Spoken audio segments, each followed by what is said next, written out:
우는 사자와 같은 대적, 여러분 하나님의 대적, 마귀의 이름은 대적자입니다. 대적자.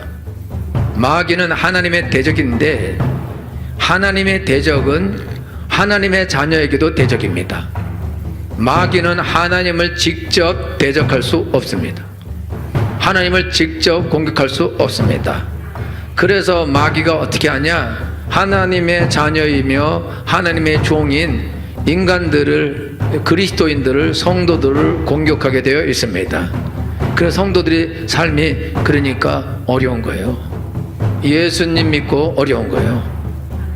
그래서 하나님께서 우리를 보호하시기 위해서 어떻게 하시냐? 하나님께서 그의 사자들을 보내십니다. 그의 천사들을 보내십니다. 이거는 실제입니다. 실제. 그리고 실질적인 그런 천사의 부대가 있어서 그 천사들이 와서 성도들과 함께 있어서 성도들을 실질적으로 돕게 되어 있습니다. 히브리서 1장 14절에서 하나님께서 뭐라고 말씀하시냐면 천사들은 부리는 영으로서 구원받을 후사들을 섬기라고 보내심이 아니뇨 라고 기록하고 있습니다. 여러분, 예수님 믿는 사람은 하나님께서 그의 사자들을 명하사 우리를 보호하시게 되어 있습니다. 할렐루야. 그럼 여러분들이 신앙생활 할 때 여러분이 아셔야 되는 것은 일단 여러분들이 예수님을 나의 하나님으로 믿고 나의 구원자로 믿고 나의 주인으로 믿었으면 영접하는 자 곧 그 이름을 믿는 자들에게는 하나님의 자녀가 되는 권세가 주어집니다. 여러분들이 예수님 믿고 구원받으면 여러분들이 선한 일을 하든지 악한 일을 하든지 하나님의 자녀입니다. 그리고 하나님의 천사가 예수 믿고 구원받자마자 여러분들에게 천사가 파송되게 되어 있습니다. 그러면 천사는 여러분들이 죄를 짓고 악을 행하든지 선한 일을 하든지 여러분들을 지키게 되어 있어요. 지키게 되어 있습니다. 지키면서 여러분들이 악을 행하고 더러운 길로 가려 하면은 그거를 못 가도록 막고 차단하는 일을 합니다. 그래서 시험에 들지 않게 도와주는 거예요. 악에 빠지지 않게 도와주는 것입니다. 성도들이 왜 어렵냐? 성도가 성도라서 어려워요.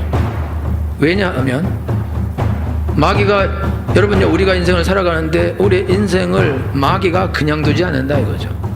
그러니까 복음을 차단하고 막는 것은 그리스도인을 확실하게 부셔버리는 것이다. 그리스도인을 확실하게 망가뜨리는 것이다. 그렇기 때문에 끝없는 공격을 하게 되어 있습니다.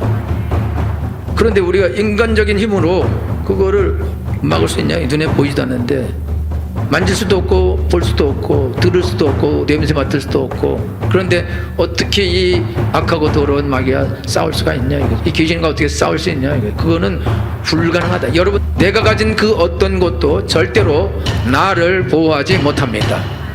그래서 하나님은 인생을 의지하고 인생의 이 힘으로 권력을 삼는 자는 저주를 받을지어다 이렇게 말했어요. 여러분, 하나님 말고 다른 거 믿으면 저주를 받는 거예요. 사람이 저주를 받고 망하는 것은 왜 그러냐? 하나님 말고 다른 것을 믿고 의지하기 때문입니다. 특별히 여러분들이 예수님을 믿으면서 예수님 말고 다른 걸 의지하면 여러분 큰일 나게 돼 있어요. 왜냐하면 여러분이 예수님 믿고 의지해야 되는데 다른 걸 믿어보니까 마귀를 믿는 거하고 똑같은 거지. 귀신을 의지하는 거 똑같다 이거죠. 하나님께서 나를 지키시는 방법은 뭐냐? 실질적으로 천사들을 보내는 거예요. 여러분, 마귀는 우리를 공격하게 돼 있어요. 마귀도 실질적으로 악한 영들을 보냅니다. 더러운 귀신을 보내는 거예요. 그럼 여러분들은 예수님 믿고 하나님을 의지하는 사람이 되었습니다. 그러면 여러분들은 선포해야 돼요. 예수님만 나의 도움이십니다. 난 다른 걸 도움 삼지 않습니다. 그러면 예수님께서 천사들을 보내주십니다. 하나님께서 그의 사자들을 내게 보내셔서 나를 지켜주시는 것입니다. 왜? 내가 하나님만 의지하니까. 내가 하나님만 믿고 의지하고 하나님 어려울 때마다 나의 도움이 되어 주옵소서, 나를 도와주시옵소서, 예수님만 나의 도움이십니다. 그렇게 결단하고 그 길 가면 아무리 어렵고 두려운 일이 있어도 하나님께서 여러분 삶에서 여러분의 길을 천사들 다 보내서 길을 다 닦고 지켜주시고 형통케 하시고 하나님의 좋은 것들로 여러분 인생에 갚아주실 것입니다. 그런 은혜와 복이 넘치기를 축원합니다.